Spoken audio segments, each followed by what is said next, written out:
আসসালামু আলাইকুম প্রিয় দর্শক, আশা করি আল্লাহর রহমতে সবাই সহি সালামতে ভালো আছেন। আমি আজকে বানাবো আলুর কাতলি। আলুর কাতলি রেসিপিটা সাধারণত একটু ঝাল ঝাল হয়, তো আমি একটু ঝাল করে রেসিপিটা তৈরি করেছি। এই রেসিপিটা আপনারা রুটি, পরোটা অথবা ভাতের সাথে খেতে পারেন। খুব মজার একটা রেসিপি। সাথে থেকে পুরো রেসিপিটা দেখার জন্য অনুরোধ করবো, তাহলে বুঝতে পারেন। তাহলে চলুন রেসিপিটা শুরু করি।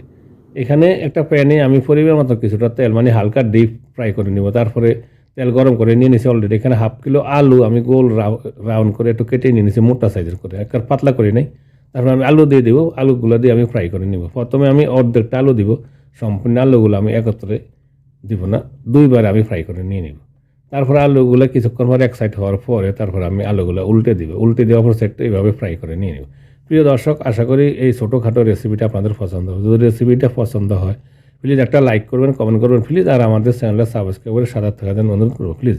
আলু আমার ফ্রাই হয়ে গেছে, আমি 80% ফ্রাই করে নিয়ে নিয়েছি। আমি সসে আবার কিন্তু আলুগুলো আমি কষে নিব, তাই 80% ফ্রাই করে বাকি আলুগুলো আমি দিয়ে দিলাম।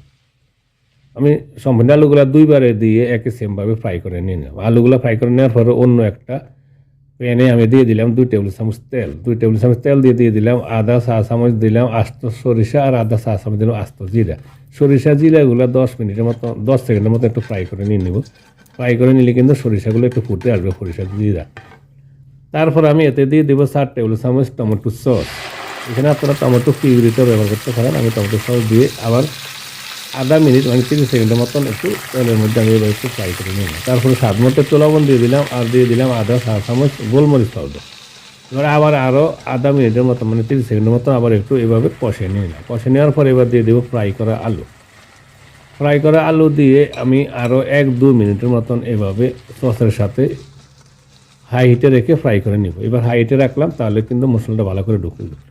1 মিনিট মতন ফ্রাই করে নেওয়ার পরে আমি এতে দিয়ে দিব কিছুটা মরিচ, মানে পাতি মরিচ।